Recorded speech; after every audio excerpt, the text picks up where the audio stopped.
Ну вось мы на месцы, панове. Дзень добры, паважаныя. Вёска Моўчаць, якая знаходзіцца ў Баранавіцкім раёне Брэсцкай вобласці. Былое Вялікае княства Літоўскае, а сёння Рэспубліка Беларусь. Ну, я вам хочу сказаць, паважанае панства, што вось гэтыя мясціны чалавека вабілі здаўна. Тут, як гаворыцца, ёсць дзе на дзічыну папаляваць, ёсць дзе рыбкі палавіць. І першы чалавек з'явіўся тут у Моўчаді яшчэ аж у каменным веку. Ось так, уяўляеце? І тут людзі, я вам скажу, што да нядаўняга часу на гародах знаходзілі каменныя сякеры, як сведкі той сівой даўніны першабытнага чалавека. Ну, дык што, паважаныя, пойдзем заглянем, чым жа тут жыве чалавек сённяшні.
Калісьці, паважанае панства, ну, у мінулым стагоддзі вось сюды ў Моўчаць прыязджалі вучоныя людзі. О, і гэтыя вучоныя людзі, ну, навукоўцы, яны хадзілі тут па Моўчаді, разглядалі ўсё вынюхвалі, вышуквалі. І вось што яны знайшлі, паважаныя. Гэтыя вучоныя людзі, навукоўцы, знайшлі каля Моўчаді старажытныя курганы. Ось, і выявілі, што гэтыя старажытныя курганы належаць не абы каму, а скіфам. Гістарычная даведка. Скіфы, назва грэчаскага паходжання, ужывалася адносна групаў народаў, насяляючых усходнюю Еўропу, сярэднюю Азію і Сібір у антычнасці. Пераважае меркаванне, што скіфы выкарыстоўвалі мовы паўночна-іранскай групы індаеўрапейскай сям'і.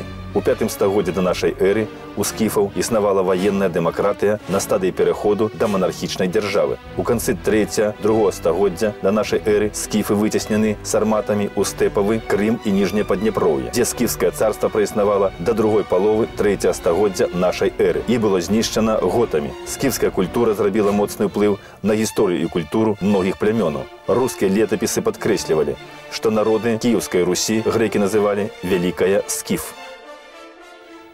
Некаторыя навукоўцы, паважанае панства, лічаць, што скіфы з'яўляюцца прашчурамі славян. Ось, скіфскіх могілак я тут не знайшоў у Моўчаді, але знайшоў на ўскрайку Моўчаді колішнія славянскія могілкі. Вось тут, на гары Вялікай. І вось на гэтых колішніх могілках знайшоў одну магілу, на якой ёсць на помніку такі надпіс, што «Прахожы, глянь на мой прах, я ўжо дома, а ты ўсё яшчэ ў гасцях».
Хто даў назву гэтаму паселішчу, панове, скіфы ці славяне, я не ведаю. Вось. Ёсць такая версія цікавая, што назва вёскі Моўчаць, значыцца, бярэ свой пачатак ад міфічна-славянскага князя Моўчана. А ёсць яшчэ і легенда цікавая вельмі вось пра ўзнікненне гэта, значыцца, назвы паселішча. Расказваюць, што падышло па нейкае варожае войска вось сюды да гэтых мясцін. І сабралі нашыя хлопцы, значыцца, сваё войска і пайшлі біцца з ворагам. Значыцца, на поле пачалася бойка на гэтым полі. І тут, значыцца, звінелі мячы, ляцелі стрэлы, ламаліся дзіды. Ну і не вытрымаў вораг націску і давай уцякаць. І загналі нашыя хлапцы гэтага ворага ў балота. Можа, нават вось у гэтае, бо тут такая дрыгва раней была, я вам скажу. Загналі яны ворага ў гэтае балота, і тут пачалі яны тапіцца. І, кажуць, усе тут і патанулі. І енк стаяў, крык на гэтым балоце, такі стоган. Дык людзі мясцовыя пыталі адзін аднаго, кажуць, ці чутно то шам на балоце, што ці чуваць? Кажуць, не чутно, маўчаць. Вот я так кажу, маўчаць на балоце, і ўзнікла назва паселішча. А калі вось гаварыць пра летапісныя часы, шаноўнае панства, значыцца, то першыя ўзгадкі аб Моўчаді датуюцца 1487 годам. І тады гэта была вёска, значыцца, ў складзе Вялікага княства Літоўскага ў Троцкім ваяводстве, і была Моўчаць цэнтрам вялікакняскага староства. Ось, паважанае панства. І належала Моўчаць не абы каму, а самому вялікаму князю Казіміру. Ну, вядома, што вялікі князь тут рэпу на гародах не садзіў, значыцца, ну, а падаткі збіраў сваіх сялян. І вось за грошы вось гэтыя сабраныя, даклаўшы яшчэ сваіх грошай, вось, дастаўшы з кішэні ўласнай, вялікі князь Казімір у Моўчаді напрыканцы 15 стагоддзя фундуе касцёл. Хочу сказать, паважанае панство, што часцей за ўсё вось гэты вялікакняскі двор вось гэты Моўчаць вялікія князі здавалі ў арэнду, значыцца, ну, альбо ў часовае карыстанне хорошым хлопцам, такім хорошым шляхцічам. І вось так на самом пачатку 16 стагоддзя у часовае карыстанне Моўчаць атрымаў шляхціч Ян Белік. А справа тут вось у чым, паважанае, наша смаленскае княства, якое вось заўсёды належала нам, вялікаму княству літоўскаму, значыцца, Літве, вось, як сёння кажуць, Беларусі, было захоплена маскоўскім княствам. І Ян Белік, як шчыры сапраўдны літвін, ён не захацеў вось, значыцца, прысягаць маскоўскаму цару і паехаў вось сюды да свайго князя, Вялікае княства Літоўскае, і сказаў, што як жа так? І тады вялікі князь сказаў: Белік, не хвалюйся. Вось Моўчаць, пакуль пажыві ў Моўчаді, ўсё нармальна будзе як дома. Ну, а вернем мы назад сваё смаленскае княства, то тады паедзеш да хаты ўжо. Ну, вось я не ведаю, ці дачакаўся Ян Белік, калі вярнулі Смаленшчыну назад, ці не, але гаворы, што жыў тут ён у Моўчаді вельмі так нядрэнна, камфортна. У часы Яна Беліка, паважанае панства, Моўчаць вось у 16 стагоддзі пачала хутка пашырацца. І кажуць, пашырацца яна пачала дзякуючы таму, што праз Моўчаць пралегла, значыцца, дарога з Слоніма і на Вільню, на сталіцу нашу.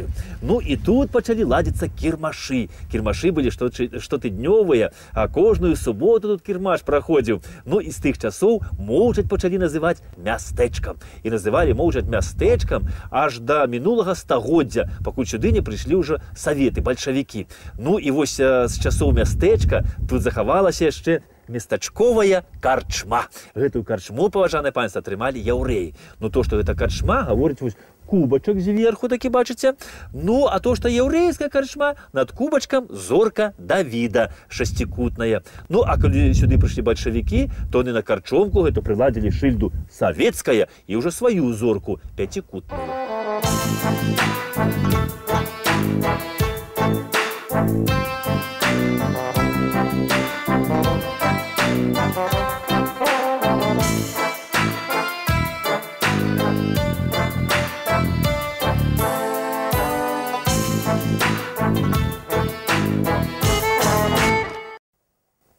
У 16 стагоддзі, паважанае панства, мястэчка Моўчаць. Значыцца, даволі такое было вялікае мястэчка, і тут пражывалі тады ліцвіны, вось, значыцца, беларусы сённяшнія, татары, палякі, яўрэі. І ў 1566 годзе Моўчаць набывае берасцейскі яўрэй Самуіл Юдзель. Вось, і кажуць, ён у гэтым мястэчкі добры прыбытак меў, вось, з моўчацкіх гэтых шынкоў, гэтых, значыцца, ды млыноў. Але здарылася тут вялікая трагедыя, паважаная, я вам скажу. Ой-ой-ой, гора было. У 1654 годзе тут узняўся пажар, вялізны пажар, а мястэчка ж тады якое было? Драўлянае, вось гэтыя хаткі драўляныя. Ну і узняўся пажар. Пажар узняўся, падняўся ветер моцны, і мястэчка, кажа, агнём як здуло проста, разумееце, згарэла ўсё. От так от, бачите, як гора прыходзіць, значыцца. Ну і наш вялікі князь, ён з разуменнем аднёсся да гэтай справы і сказаў: хлопцы, не перажывайце, я вас пазбаўляю усіх падаткаў аж на 4 гады, ну, каб вы маглі нармальна адбудавацца. Што мясцовыя жыхары і зрабілі, і мястэчка Моўчаць паўстала, нібы тая птушка Фенікс з попелу. У другой палове 18 стагоддзя, паважанае панства, была утворана такая барская канфедэрацыя, значыцца. Ну, супраць караля апошняга Рэчы Паспалітай Станіслава Аўгуста Панятоўска. Ну, за тое, што ён, вось, стаўшы фаварытам расійскай імператрыцы Кацярыны II, пайшоў, ну, як цяляў яе на паваду, значыцца, і стаў чуць не здаваць, вось, значыцца, Вялікае княства Літоўскае Расіі. Ну, і хлопцы падняліся, значыцца, супраць гэтага. Дык гэта Кацярына II узяла увела на нашу тэрыторыю свае расійскія войскі пад камандаваннем гэтага, як яго, Суворова Александра гэта. Ну і вось у 1769 годзе вось тут каля Моўчадзі адбылася бітва. Вялікая бітва паміж расійскімі войскамі і канфедэратамі. І вось у той бітве удзельнічаў, значыцца, і адзін вось з камандзіраў канфедэратаў, малады 19-гадовы Рамуальд Гедройц. Вось сюдой праз мястэчка Моўчаць Рамуальд Гедройц вёў сваіх хлопцаў, але барская канфедэрацыя, она пацярпела паразу, і пасля яе адразу ж адбыўся першы падзел Рэчы Паспалітай, пасля якога усходняя частка Беларусі, значыцца, адышла да расійскай імперіі. Але Рамуальд Гедройц, ён не губляў надзею на вызваленне сваёй айчыны Беларусі ад расійскага іга. Рамуальд Гедройц, калі пачалося паўстанне Тадзеуша Касцюшкі, то ён прыняў самы актыўны ўдзел у гэтым паўстанні. Ён быў сябра Якуба Ясінскага, і Тадзеуш Касцюшка іх узнагародзіў пярсцёнкам з надпісам «Айчына» свайму абаронцу. Пасля паразы паўстання Касцюшкі Рамуальд Гедройц быў вымушаны эмігрировать у Парыж. І вось, калі пачалася вайна 1812 года, расійска-французская, то Рамуальд Гедройц стаў на бок Напалеона за вызваленне свайго роднага краю ад расійскай імперіі. І вось ён праводзіць усеагульную мабілізацыю на Беларусі, але Рамуальд Гедройц трапляе ў палон, і на гэтым вось і сканчаецца яго паўстанская дзейнасць. На галоўнай плошчы на рыначнай панове у Моўчадзі стаяла раней 3 храмы. Гэта касцёл, сінагога і праваслаўная царква. І вось да сягонняшні дзён тут засталася толькі адна праваслаўная царква. І царква гэта была пабудаваная ў другой палове 19 стагоддзя і асвечана ў гонар святых апосталаў Пятра і Паўла. І яшчэ трэба сказаць, што з таго часу і па сённяшні дзень гэта царква ні разу не зачынялася.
Напрыканцы 19 стагоддзя праз Моўчаць праходзіць чыгунка. Тут ёсць яшчэ піваварны завод, гарбарны завод, праводзіцца тэлеграф, открываецца вадзяная электрастанцыя, працуюць некалькі млыноў, а 3 разы на год праводзіліся вялікія кірмашы. Выпадковому падарожніку тут прапаноўваўся поўны спектр бытавых паслуг. Захварэлі зубы, ёсць мясцовы дантыст. Трэба зрабіць прышчэпку сабаку, ёсць ветэрынар. Працавалі кафейня, рэстаранчык, карчма, банк, юрыдычная кантора. Можна было набыць заморскія спецыі, мэблю, посуд. Адкрылася нават вытворчасць газіраванай вады. Адным словам, еўрапейскі курорт, панове, ні больш, ні менш. У 1863 годзе ў Моўчадзе была адкрытая народная вучэльня. І ад жадаючых атрымаць адукацыю тут не было адбою. І ў гэтай вучэльні вучыўся будучы знакаміты матэматык Александр Данілевіч. Гістарычная даведка. Александр Андреевич Данілевіч нарадзіўся ў 1877 годзе ў Моўчадзе. Памёр у 1949 у Вільні. Педагог, матэматык, публіцыст. У 1896 годзе скончыў Свіслацкую настаўніцкую семінарыю. Вучыўся на фізіка-матэматычным факультэце універсітэта Шаняўскага ў Маскве. У 1915 за ўдзел у рэвалюцыйным руху высланы ў Верхаянск Іркутскай губерніі. Увосень 1917 года прыехаў у Мінск. Працаваў у першых беларускіх навучальных установах. Пісаў артыкулы па пытаннях беларускай нацыянальнай асветы, арганізацыі беларускай школы, выкладаў матэматыку ў Навагрудскай і Віленскай беларускіх гімназіях, распрацоўваў беларускую матэматычную тэрміналогію, аўтар падручніка па матэматыцы на беларускай мове. Пасля Другой сусветнай вайны чытаў курс вышэйшай матэматыкі ў віленскіх вышэйшых навучальных установах. Да прыходу саветаў у Моўчаць, паважаныя, тут за гаспадароў былі шляхцічы валіцкія. У валіцкіх у Моўчадзе стаяў дом шыкоўны, драўляны, двухпавярховы, з калонамі, а яшчэ быў сад, парк, добрая гаспадарка. Ну, я вам скажу, калі саветы прыйшлі, то гэты дом іх пазней быў разабраны на дровы, дом валіцкі гэты. Сад з паркам былі вырубленыя, і замест гэтага ўсяго быў насаджаны проста звычайны лес. І на сённяшні дзень адзінае, што нагадвае аб шляхцічах валіцкіх, гэта вось гэты млын. Вось гэты млын, паважаны, гэта будавалі шляхцічы валіцкія. Ну і млын гэты дзейнічаў тут яшчэ і за саветамі, паважаныя. І спыніў гэты млын сваю дзейнасць усяго толькі 5 гадоў назад недзе, ну каля 5 штосьці такое. І калі сюды прыкласці добрую гаспадарскую, хорошую руку, то пакуль усё тут яшчэ не расцягнулі, гэты млын, паважаныя, можна было б і ажывіць.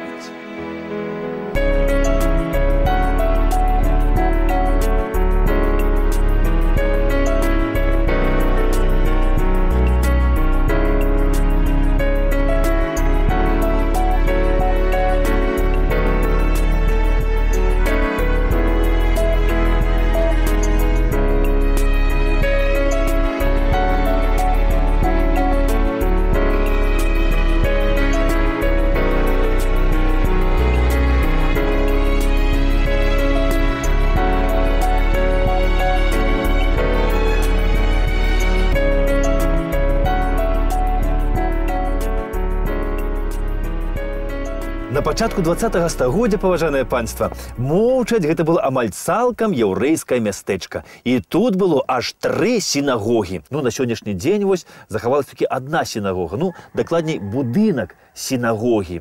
Раней вось тут у гэтым будынку равін чытаў Талмуд.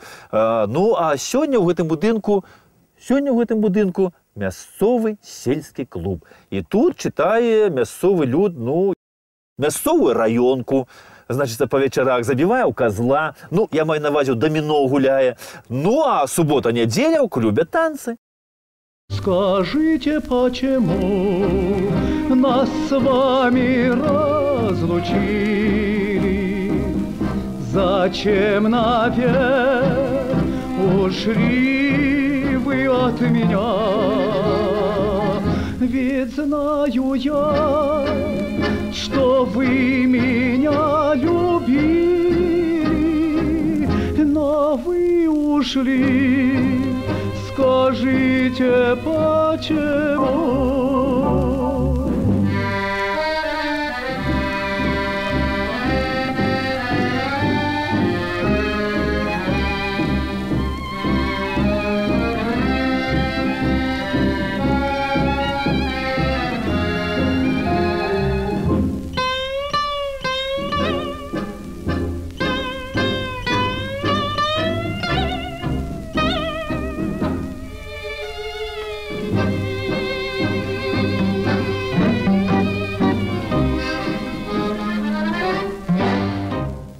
Падчас Другой сусветнай вайны немцы у адной яўрэйскай сям'і ў Моўчадзе знайшлі скруткі торы і загадалі ім кінуць гэтую тору ў печ. Яны кінулі, а калі немцы выйшлі, то яны дасталі гэтыя скруткі, патушылі іх і прыйшлі з гэтым да мясцовага равіна і спыталі, што нам рабіць з гэтымі абгарэлымі скруткамі.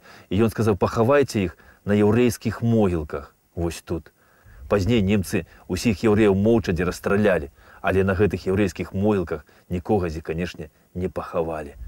І яўрэі, дарэчы, спачатку, чым сяліцца на нейкім месцы, яны выбіралі месца для могілак, пазней выбіралі месца для сінагогі, і толькі пазней уже выбіралі месца, дзе жыць самім.